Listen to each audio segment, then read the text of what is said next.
ಹರಿ ಓಂ ಲಕ್ಷ್ಮೀನಾರಾಯಣಂ ನತ್ವಾ ಪೂರ್ಣಬೋಧಾಧಿಕಾನ್ ಗುರೂನ್ ಕುರ್ಮ ಶ್ರೀಕೃಷ್ಣಗೀತಾಯಾಃ ಭಾಷ್ಯಾದ್ಯುಕ್ತಾರ್ಥಸಂಗ್ರಹಂ. ಗೀತಾವಿವೃತ್ತಿಯ ಪಾಠ ಮೊದಲನೇ ಅಧ್ಯಾಯದ 28ನೇ ಶ್ಲೋಕದ ಉತ್ತರಾರ್ಧ. ಅರ್ಜುನ ಉವಾಚ ದೃಷ್ಟ್ವೇಮಂ ಸ್ವಜನಂ ಕೃಷ್ಣ ಯುಯುತ್ಸುಂ ಸಮುಪಸ್ಥಿತಂ. ಇಷ್ಟೇ ಹಾಕ್ಯಾರ ನಮ್ಮಲ್ಲಿ, ನಿಮ್ಮಲ್ಲಿ ಅಷ್ಟೇನೋ? ಸರಿ, ಮುಂದೆ ದೃಷ್ಟ್ವೇಮಂ ಸ್ವಜನಂ ಕೃಷ್ಣ ಯುಯುತ್ಸುಂ ಸಮುಪಸ್ಥಿತಂ. ದೃಷ್ಟ್ವಾ ಇಮಂ ಸ್ವಜನಂ ಕೃಷ್ಣ ಯುಯುತ್ಸುಂ ಸಮುಪಸ್ಥಿತಂ. ಇದಿಷ್ಟು ಪದಚ್ಛೇದ. ಅರ್ಜುನೇನಂತಾನ ಇದಮಬ್ರವೀತ್ ಇತ್ಯುಕ್ತಂ ಅರ್ಜುನ ವಾಕ್ಯಮಾಹ. ಅಲ್ಲಿ ವಿಷೀದನ್ ಇದಮಬ್ರವೀತ್ ಅಂತನ್ನುವಾಗ ವಿಷಾದಕ್ಕೆ ಒಳಗಾಗಿ ಈ ಮುಂದಾಡುವ ಮಾತನ್ನ ಅಂತಂದ್ರಲ್ಲ, ಆ ಮಾತೇನು ಅಂತ ತಿಳಿಸ್ಲಿಕ್ಕೆ ಹೊರಟಾರೀಗ. ಸರಿ ಆಯ್ತಾ? ಏನಂತ? ದೃಷ್ಟ್ವೇ ಇತ್ಯಾದಿನ ಅಧ್ಯಾಯ ಸಮಾಪ್ತಿ. ಅಧ್ಯಾಯ ಸಮಾಪ್ತಿ ಅದು 28ರಿಂದ ಅಧ್ಯಾಯ ಮುಗಿಯೋ ತನಕನೂ ಒಂದೇ ಉಪನ್ಯಾಸ, ಅರ್ಜುನಂದೇ ಉಪನ್ಯಾಸ. ಕೃಷ್ಣನ್ ದಿಲ್ವೇ ಅಲ್ಲ, ದುಃಖದಿಂದ ಇನ್ನೆಲ್ಲ ಮಾತುಗಳನ್ನು ಹೇಳ್ಕೊತ ಹೋಗ್ತಾನೆ. ಒಳ್ಳೆ ಮಾತುಗಳನ್ನ ಆಡ್ತಾನಪ್ಪ, ಅತ್ಯಂತ ನೋಡಿದ್ರೆ ತೂಕದ ಮಾತುಗಳನ್ನ ಆಡ್ತಾ ಇದ್ದಾನೆ. ಆದರೆ ಮಾತಾಡೋದು ಕೃಷ್ಣನ್ ಮುಂದೆ ಮಾತಾಡಲಿಕ್ಕೆತ್ತಾನಲ್ಲ, ಹೆಂಗ ಸ್ವಲ್ಪ ತೂಕ ತಪ್ತದ ಅಂತ ಮುಂದೆ ಗೊತ್ತಾಗ್ತಾ ಹೋಗಿ. ನಮ್ಮ ದೃಷ್ಟಿಯೊಳಗೆ ಪರ್ಫೆಕ್ಟ್ ಮಾತು. ಈ ಇಂದ್ರಾವತಾರಿಗಳು ಏನು ಮಾತಾಡ್ಬೇಕು ಅಷ್ಟು ಸರಿ ಕೊರದು ಮಾತಾಡ. ಅರ್ಜುನ ಏನೂ ಬಿಟ್ಟಿಲ್ಲ, ಒಂದೊಂದಕ್ಕೂ ಯುಕ್ತಿ, ಧರ್ಮಶಾಸ್ತ್ರ, ಪ್ರಮಾಣ ಎಲ್ಲ ಕೊಟ್ಕೋತ ಹೋಗ್ತಾರೆ. ಯುದ್ಧ ಆಗೋದ್ರಿಂದ ಏನು ಅನಾಹುತಗಳಾಗ್ತಾವ ಅಂತ ಮೊದಲು ಬಿಚ್ಚಿ ಬಿಚ್ಚಿ ಬಿಚ್ಚಿ ಇಡ್ತಾನೆ ಪುಣ್ಯಾತ್ಮ. ಕೃಷ್ಣ ಅಷ್ಟೆಲ್ಲ ಮುಗಿದ ಮೇಲೆ ಒಂದು ಸ್ಮೈಲ್ ಕೊಟ್ಟು ಬಾಯಲ್ಲಿ ಅಂತ ಬಗಲಕ ಬಚ್ಚ ಅಂತ ತೋರಿಸ್ಬಿಡ್ತಾನೆ, ಮುಗಿದು ಹೋಗ್ತೀವಿ ಅಷ್ಟೇ. ಹೇ ಕೃಷ್ಣ ಅಂತ ಉತ್ತರ. ಇದು ರಾಯರ ವ್ಯಾಖ್ಯಾ. ಮುಂದೆ ಸಕಲ ಲೋಕ ಕರ್ಷಕ. ಕೃಷ್ಣ ಶಬ್ದಕ್ಕೆ ಹೇಳಿಕತ್ತಾರ. ಸಕಲ ಲೋಕ ಕರ್ಷಕ ಏನ್ ಹಂಗಂದ್ರಪ್ಪ ಅರ್ಥ ಹೇಳೋಣಂತೆ. ಸಕಲ ಲೋಕ ಕರ್ಷಕ, ಎಲ್ಲ ಜನರನ್ನ ಆಕರ್ಷಣೆ ಮಾಡುವನು ಅಂದ್ರೆ ಏನು? ಹೆಂಗ್ ಬಿಡಿಸ್ಬೇಕು ಅದನ್ನ? ತದುಕ್ತಂ ಗೀತಾ ಭಾಷ್ಯೆ ಪಂಚಮೇ ಅಧ್ಯಾಯೇ 5ನೇ ಅಧ್ಯಾಯದಾಗ ಏನ್ ಹೇಳ್ಯಾರ ಅಂದ್ರ, ನಿಯಮನಾದಿನ ಸಕಲ ಲೋಕ ಕರ್ಷಣಾತ್ ಕೃಷ್ಣ. ಒಂದೊಂದು ಹೊಸ ಶಬ್ದ ಶುರುವಾಗ್ತಾವ. ಎಲ್ಲರನ್ನೂ ಆಕರ್ಷಿಸುತ್ತಾನಾದ್ದರಿಂದ ಕೃಷ್ಣ ಅಂತ. ಎಲ್ಲರನ್ನೂ ಆಕರ್ಷಿಸುವುದು ಅಂದ್ರೆ ಎದರಿಂದ ಅಂತ ಪ್ರಶ್ನೆ ಬರ್ತದೆ. ಅದಕ್ಕೆ ನಿಯಮನಾದಿನ. ಸೃಷ್ಟಿ ಸ್ಥಿತಿ ಲಯ ಹೇಳಲಿಲ್ಲ. ಸೃಷ್ಟಿ ಸ್ಥಿತಿ ಲಯ ನಿಯಮನ, ಜ್ಞಾನ, ಅಜ್ಞಾನ, ಬಂಧ, ಮೋಕ್ಷ, ಈ ಮುಂದಿನ 5 ಇವುಗಳನ್ನು ಜಗತ್ತಿಗೆ ನೀಡುವ ಮೂಲಕವಾಗಿ ಜಗತ್ತನ್ನ ತನ್ನಲ್ಲಿ ಇಟ್ಟುಕೊಂಡಿದ್ದಾನಲ್ಲ, ಅದಕ್ಕಾಗಿ ಅವನಿಗೆ ಕೃಷ್ಣ ಎಂದು ಹೆಸರು ಅಂತ ಮಾಡಿಬಿಟ್ರು. ಸೃಷ್ಟಿಯಿಂದ ತಗೊಳ್ಳಿಲ್ಲ, ಸೃಷ್ಟಿ ಸ್ಥಿತಿ ಲಯ ಅಂತ ಹೇಳಲಿಲ್ಲ, ನಿಯಮನ ಆದಿನ ಅನ್ಲಿಕತ್ತಾರ. ಇದು ಶ್ರೀಮದಾಚಾರ್ಯ ವಾಕ್ಯ. ನಿಯಮನ ಅಂದ್ರ ಪ್ರೇರಣ, ತತ್ತದ್ವ್ಯಾಪಾರೇಶು ಪ್ರೇರಣಂ. ಇದು ಒಂದು ಕರ್ಷಣ, ಇದು ಒಂದು ರೀತಿಯಿಂದ ಕರ್ಷಣ. ಕರ್ಷಣ ಅಂದ್ರೆ ಸೆಳೆಬೇಕು ಅಂತ ಅರ್ಥ ಅಲ್ಲ. ನಾವು ಹಂಗೆ ಅನ್ಕೊಂಡಿದ್ದೀವಿ, ಕರ್ಷತೆ ಇತಿ ಕೃಷ್ಣ ಅಂತಂದು ಕೂಡಲೇ ಹಂಗಾರ ಎಳೆದು ಬಿಡ್ತಾನ ಅಂತ. ಏನು ಎಳೆಯೋದು ಅಂದ್ರೆ ಏನು ಅದಕ್ಕೆ ಅರ್ಥ? ಉತ್ಕರ್ಷತೆ ಇತಿ ಕೃಷ್ಣ ಅಂತ ಮಾಡಿದೆ ನಾನೀಗ. ಅವಾಗೇನು ಉತ್ಕರ್ಷತೆ ಅಂದ್ರೆ ಮೇಲಕ್ಕೆತ್ತಾನ, ಅದರಿಂದ ಕೃಷ್ಣ ಅಂತ ಅರ್ಥ. ಅವಾಗ ಉತ್ಕರ್ಷತೆ ಇತಿ ಕೃಷ್ಣ ಅಂದ್ರೆ ಮೇಲೆ ಎತ್ತೋದು ಅಂತ. ಅಪಕರ್ಷತೆ ಇತಿ ಕೃಷ್ಣ ಅಂದ್ರೆ ಅಂಧಂತಮಸ್ಸಿಗೆ ಒಗೆಯೋದು ಅಂತ ಅರ್ಥ, ತೆಳಗೆ ಒಗೆಯೋದು ಅಂತ ಅರ್ಥ. ಸೊ ಹಂಗಾರೆ ಕರ್ಷತಿ ಅಂತನ್ನುವುದಕ್ಕೆ ಧಾತೂನಾಂ ಅನೇಕಾರ್ಥತ್ವಾತ್ ನ ಕೇವಲಂ ಆಕರ್ಷಣಂ ಇತ್ಯರ್ಥ. ಅಷ್ಟೇ ಅರ್ಥ ಇಟ್ಕೊಳ್ಬೇಡ್ರಿ. ಮತ್ತೇನು ಅಂತ ಕೇಳಿದ್ರೆ, ಕರ್ಷತಿ ಈಸ್ ಈಕ್ವಲ್ ಟು ಪ್ರೇರಕ ಅಂತ ಅರ್ಥ. ಕರ್ಷತಿ ಈಸ್ ಈಕ್ವಲ್ ಟು ಪ್ರೇರಕ. ನಮ್ಮನ್ನು ನಮ್ಮ ವ್ಯಾಪಾರದಲ್ಲಿ ಹಚ್ತಾನಾದ್ರಿಂದ ಕೃಷ್ಣ. ಜ್ಞಾನವನ್ನು ಕೊಡ್ತಾನಾದ್ರಿಂದ ಕೃಷ್ಣ. ಅಜ್ಞಾನವನ್ನು ಕೊಡ್ತಾನಾದ್ರಿಂದ ಕೃಷ್ಣ. ಬಂಧನದಲ್ಲಿ ಇಟ್ಟಾನಾದ್ರಿಂದ ಕೃಷ್ಣ. ಮೋಕ್ಷವನ್ನು ಕೊಡ್ತಾನಾದ್ರಿಂದ ಕೃಷ್ಣ. ನಿಯಮನಾದಿನ ಸಕಲ ಲೋಕ ಕರ್ಷಣಾತ್ ಕೃಷ್ಣ. ಇಷ್ಟು ತಾತ್ಪರ್ಯವನ್ನು ಬರೆದ ಭಾಷ್ಯವನ್ನು ಬರೆದ ಶ್ರೀಮದಾಚಾರ್ಯ. ಇವುಗಳ ಮೂಲಕ ಲೋಕವನ್ನು ತನ್ನ ಸೆಳೆಗೆ ಸೆಳ್ಕೊಳ್ಳೋದು, ತನ್ನ ಅಧೀನವಾಗಿದ್ದಂತೆ ಮಾಡಿಕೊಳ್ಳೋದು.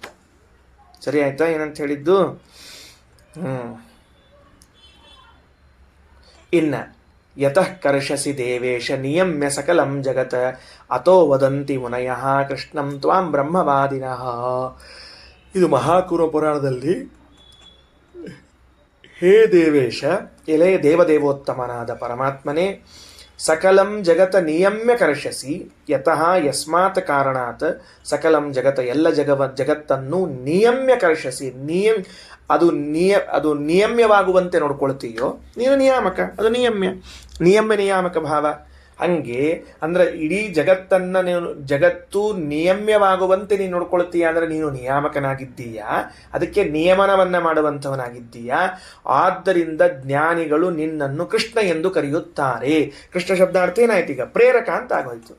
ನಿಯಮ ನಿಯಾಮಕ ಭಾವ ಬಂದು ಪ್ರೇರಕ ಅಂತ. ಶ್ರೀಮದಾಚಾರ್ಯ ಅಂದ್ರು ತದುಪಲಕ್ಷಣಂ. ಪ್ರೇರಣಾ ಅನ್ನೋದು ಉಪಲಕ್ಷಣ ಅಷ್ಟೇ. ಜ್ಞಾನ ಅಜ್ಞಾನ ಬಂಧ ಮೋಕ್ಷ ಇವೆಲ್ಲವನ್ನು ಇಟ್ಟುಕೊಳ್ಳ್ರಿ.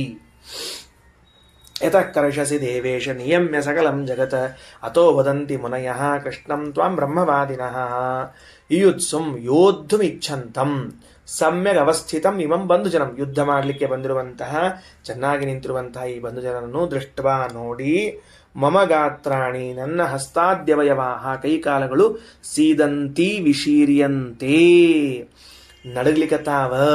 ಶದಲ್ರ ವಿಶರಣಗತ್ಯವಸಾಧನೇಶು ಇತಿ ಧಾತೋ ಸೀದಂತಿ ವಿಶೀರ್ಯಂತೆ ಅಂದ್ರೆ ಸೀಳ್ತಾವನೇ ಅದ. ಆ ಅವಯವಗಳು ಸೀಳೋದು ಅಂದ್ರೆ ಏನ್ ಮತ್ತೆ ನಡಗತಾವ ಅಂತ ಅರ್ಥ. ಮುಖೇ ಮ್ಲಾನತಾ ಚ ಜಾಯತೆ, ಮುಖವು ಬಾಡುತ್ತಿದೆ, ಕೈಕಾಲಗಳು ನಡಗುತ್ತಿವೆ. ನೋಡು ಮುಂದಿಂದು, ಸೀದಂತಿ ಮಮ ಗಾತ್ರಾಣಿ ಮುಖಂಚ ಪರಿಶುಷ್ಯತಿ ವೇಪತುಶ್ಚ ಶರೀರೇ ಮೇ ರೋಮಹರ್ಷಶ್ಚ ಜಾಯತೆ. ಸೀದಂತಿ ಶಿಥಿಲವಾಗುತ್ತಿವೆ, ಮಮಗಾತ್ರಾಣಿ ನನ್ನ ದೇಹವೆಲ್ಲವೂ ಕೂಡ ಅಂಗಾಂಗಗಳು ಶಿಥಿಲವಾಗ್ತಾ ಇವೆ. ಆ ಫಿಟ್ನೆಸ್ ಇಲ್ಲ ನನ್ನ ಕೈಗೆ ಕಾಲಿಗೆ ಮೊದಲಿನಷ್ಟು. ಮುಖಂಚ ಪರಿಶುಷ್ಯತಿ ಬಾಯಿ ಒಣಗುತ್ತಾ ಇದೆ. ಶರೀರೇಮೇ ವೇಪತುಹು ಶರೀರದಲ್ಲಿ ಕಂಪ ಉಂಟಾಗ್ತಾ ಇದೆ. ರೋಮಹರ್ಷಶ್ಚ ಜಾಯತೆ ಕಂಪದಿಂದ ರೋಮಾಂಚವೂ ಆಗ್ತಾ ಇದೆ. ಸಂತೋಷದಿಂದ ಆಗುವ ರೋಮಾಂಚ ಬೇರೆ, ಕಂಪದಿಂದ ಆಗುವ ರೋಮಾಂಚ ಬೇರೆ. ಇನ್ನ 30ನೇ ಶ್ಲೋಕ. ಗಾಂಧೀವಂ ಸಂಸತೆ ಹಸ್ತಾತ್ ತ್ವಚ್ಚೈವ ಪರಿದಹ್ಯತೆ ನ ಚ ಶಕ್ನೋಮ್ಯವಸ್ಥಾತುಂ ಭ್ರಮತೀವ ಚ ಮೇ ಮನಃ. ಕೃಷ್ಣ ಧನು ಹಸ್ತಾತ್ ಪತತಿ, ಕೈಯಿಂದ ಜಾರಿ ಬೀಳಿಕತ್ತದ ಧನಸ್ಸು. ಏನಪ್ಪ? ಧನಸ್ಸು ಕೈಯಿಂದ ಜಾರಿ ಬೀಳಿಕತ್ತದ. ತ್ವಚ್ಚೈವ ಪರಿದಹ್ಯತೆ, ಮೈಯೆಲ್ಲ ಸುಡುತ್ತಾ ಇದೆ. ಅಷ್ಟು ವಿಷಾದದ ಹೈ ಹೋಗ್ಬಿಟ್ರಾಗಲೇ ಅವನಿಗೆ. ನಚ ಶಕ್ನೋಂ ವ್ಯವಸ್ಥಾತುಂ, ನಿಂತಲ್ಲಿ ನಿಲ್ಲಿಕ್ಕೆ ಸಾಧ್ಯ ಆಗ್ತಿಲ್ಲ. ಭ್ರಮತೀವ ಚ ಮೇ ಮನಃ, ನನ್ನ ಮನಸ್ಸು ತಲೆ ತಿರುಗ್ಲಿಕತ್ತ ನಿಲ್ಲಿಕ್ಕಾಗುತ್ತಾಗಿದೆ.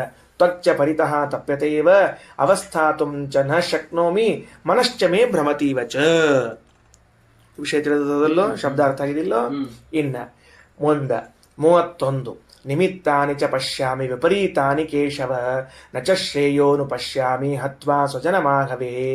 ನಿಮಿತ್ತಾನಿ ಚ ಪಶ್ಯಾಮಿ ವಿಪರೀತಾನಿ ಕೇಶವ. ಹೇ ಕೇಶವ, ವಿಪರೀತಾನಿ ಚ ನಿಮಿತ್ತಾನಿ ಪಶ್ಯಾಮಿ, ದುರ್ನಿಮಿತ್ತಗಳನ್ನು ಕಾಣ್ತಾ ಇದ್ದೀನಿ. ಯುದ್ಧ ಮಾಡಿದ್ರೆ ಅನಾಹುತ ಆಗ್ತದ ಎಂಬೋ ನಿಮಿತ್ತಗಳು ಕಾಣ್ಲಿಕ್ಕೆ ತಾವು ನನಗೆ. ನ ಚ ಶ್ರೇಯೋನು ಪಶ್ಯಾಮಿ ನ ಚ ಶ್ರೇಯ ಅನುಪಶ್ಯಾಮಿ ಹತ್ವಾ ಸ್ವಜನಂ ಆಹವೇ ಯುದ್ಧ ಭೂಮಿಯಲ್ಲಿ ಸ್ವಜನಂ ಹತ್ವಾ ನಮ್ಮವರನ್ನ ಕೊಂದ್ರೆ ಶ್ರೇಯ ನ ಚ ಅನುಪಶ್ಯಾಮಿ, ಶ್ರೇಯಸ್ಸಾಗ್ತದೆ ಅಂತ ನನಗೇನು ಅನಿಸ್ವಲ್ತು. ಇವ್ರನ್ನ ಕೊಲ್ಲೋದ್ರಿಂದ ನಮಗೆ ಒಳ್ಳೇದಾಗ್ತದೆ ಅಂತ ಏನು ಅನ್ನಿಸ್ತಿಲ್ಲ. ಇನ್ನ ವಿಪರೀತಾನಿ ನಿಮಿತ್ತಾನಿ ದುರ್ನಿಮಿತ್ತಾನಿ ಚ ಪಶ್ಯಾಮಿ ಅಂತ ರಾಯರು ವ್ಯಾಖ್ಯಾನ ಮಾಡ್ಯಾರ. ಸರಿನಾ? ಕೇಶವ ಅಂತನ್ನುವ ಶಬ್ದಕ್ಕೆ ವ್ಯಾಖ್ಯಾನ ಮಾಡ್ತಾರೆ ಈಗ ರಾಯರು. ಏನು ಕೇಶವ ಅಂದ್ರೆ ಬ್ರಹ್ಮರುದ್ರ ಪ್ರವರ್ತಕ. ಕೇಶವ ಶಬ್ದಕ್ಕರ್ಥೇನು? ಬ್ರಹ್ಮ ಹಾಗೂ ರುದ್ರದೇವರನ್ನ ಪ್ರೇರಣಾ ಮಾಡ್ತಾನೆ ಅಲ್ರಿ. ಈಗ ಎಲ್ಲರಿಗೂ ಪ್ರೇರಣಾ ಮಾಡುವಂತಹ ಪರಮಾತ್ಮ ಬ್ರಹ್ಮರುದ್ರರಿಗೆ ಮಾತ್ರ ಮಾಡ್ತಾನೆ ಅಂಬೋದೇನು ಸ್ಪೆಷಲ್ ಆಗಿ ಹೇಳೋದು ನೀವು? ಅಂದ್ರೆ ಕಶ್ಚ ಈಶಶ್ಚ ಕೇಶೌ ತೌ ಸೃಷ್ಟ್ಯಾದಿನ ವರ್ತಯತಿ ಇತಿ ವ್ಯುತ್ಪತ್ತೇ. ಕಶ್ಚ ಈಶಶ್ಚ ಕೇಶೌ, ಕ ಅಂದ್ರೆ ಬ್ರಹ್ಮದೇವರು, ಈಶ ಅಂದ್ರೆ ರುದ್ರದೇವರು, ಇವರಿಬ್ಬರನ್ನು ಸೃಷ್ಟ್ಯಾದಿನ ವರ್ತಯತಿ, ಸೃಷ್ಟಿ ಮತ್ತು ಸಂಹಾರಗಳ ಮೂಲಕವಾಗಿ ಅವರ ಪ್ರೇರಣೆಯನ್ನು ಮಾಡ್ತಾನಾದ್ದರಿಂದ.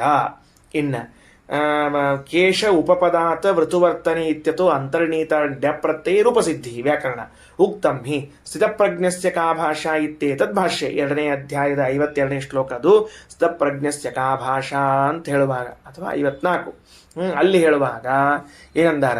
ಹಿರಣ್ಯಗರ್ಭ ಕಪ್ರೋಕ್ತಃ ಈಶಶಂಕರ ಏವ ಚ ಸೃಷ್ಟ್ಯಾದಿನ ವರ್ತಯತಿ ತೌ ಯತಃ ಕೇಶವೋ ಭವಾನ್. ಕ ಈಶ ಅನ್ನುವಲ್ಲಿ ಕ ಅನ್ನೋ ಶಬ್ದಕ್ಕೆ ಹಿರಣ್ಯಗರ್ಭ ಅಂತ ಅರ್ಥ, ಈಶ ಅನ್ನೋ ಶಬ್ದಕ್ಕೆ ಶಂಕರ ಅಂತ ಅರ್ಥ. ಸೃಷ್ಟ್ಯಾದಿನ ವರ್ತಯತಿ, ಸೃಷ್ಟಿ ಸಂಹಾರಗಳ ಮೂಲಕವಾಗಿ ಅವರನ್ನ ಪ್ರೇರಿಸುತ್ತೀಯಾ ಅಂದ್ರೆ ಬ್ರಹ್ಮದೇವರನ್ನ ಸೃಷ್ಟಿ ಮಾಡುವಂತೆಯೂ ರುದ್ರದೇವರನ್ನ ಸಂಹಾರ ಮಾಡುವಂತೆಯೂ ಪ್ರೇರಿಸ್ತೀಯಾದ್ದರಿಂದ ನಿನಗೆ ಕೇಶವ ಅಂತ ಹೆಸರದ. ಯುದ್ಧೇನ ಶ್ರೇಯೋ ಲಭ್ಯತೆ ಇತ್ತ, ಅಲ್ಲಪ್ಪ ಯುದ್ಧ ಮಾಡೋದ್ರಿಂದ ಶ್ರೇಯಸ್ಸಾಗ್ತದೆ ಅಂತಂತೀನಿ ಅಂದ್ರೆ ಶ್ರೇಯಶ್ಚ ನ ಪಶ್ಯಾಮಿ, ಏನು ಶ್ರೇಯಸ್ಸಿಲ್ಲ. ಆಹವೇ ಯುದ್ಧೆ ವಿಜಯಾದಿಕಂ ಫಲಂ ನೇಚ್ಛಾಮಿ, ಗೆಲ್ಲುವುದು ಅನ್ನುವಂತಹ ಫಲವನ್ನು ನಾನು ಬಯಸುವುದಿಲ್ಲ. ಏನಂಗಂದ್ರೆ ಅರ್ಥ ಆಗ್ಲಿಲ್ವಲ್ಲ. ಶ್ರೇಯಸ್ ಸಿಗೋದಿಲ್ಲ ಅಂದ್ರೆ ಮತ್ತೆ ವಿಜಯಾದಿಗಳು ಅಂತಂದ್ರೆ ಅರ್ಥ ಏನು ಅಂದ್ರೆ, ಕಾಠಕೋಪನಿಷತ್ತಿನ 1ನೇ ಅಧ್ಯಾಯದ 5ನೇ ಖಂಡದ 3ನೇ ಮಂತ್ರದಲ್ಲಿ ಹೇಳುವಾಗ ನಚಿಕೇತನಿಗೆ ಯಮದೇವರಂತಾರೆ, ಶ್ರೇಯಶ್ಚ ಪ್ರೇಯಶ್ಚ ಮನುಷ್ಯಮೇತೌ ಸ್ತಃ ಸಂಪರೀತ್ಯ ವಿವಿನಕ್ತಿ ಧೀರಃ. ನೋಡು, ಶ್ರೇಯೋ ಮಾರ್ಗ ಪ್ರೇಯೋ ಮಾರ್ಗ ಅಂತ ಮನುಷ್ಯನಿಗೆ 2 ಮಾರ್ಗಗಳು ಎದುರಾಗ್ತಾವ. ಶ್ರೇಯೋ ಧೀರೋ ಅಭಿಪ್ರೇಯಸೋ ವೃಣೀತೆ, ಪ್ರೇಯೋ ಬಂಧೋ ಯೋಗಕ್ಷೇಮ ವೃಣೀತೆ. ಶ್ರೇಯೋ ಮಾರ್ಗವನ್ನ ಜ್ಞಾನಿಯಾದವನ ಆರಿಸಿಕೊಳ್ತಾನ, ಮಂದ ಪ್ರೇಯೋ ಮಾರ್ಗವನ್ನು ಆರಿಸಿಕೊಳ್ತಾನ. ಹಾಗಾದ್ರೆ ಈ ಶ್ಲೋಕದೊಳಗೆ ನಚ ಶ್ರೇಯೋನು ಪಶ್ಯಾಮಿ ಅಂತ ಶ್ರೇಯಸ್ಸಿಲ್ಲ ಅಂದ್ರೆ ಇದು ಪಾರತ್ರಿಕ ಸಾಧನವೂ ಅಲ್ಲ. ಇವರನ್ನ ಕೊಲ್ಲುವುದು ಮೋಕ್ಷ ಮಾರ್ಗಕ್ಕೆ ಸ್ವರ್ಗ ಮಾರ್ಗಕ್ಕೆ ಸಾಧನ ಅಂತ ಅಲ್ವೇ ಅಲ್ಲ.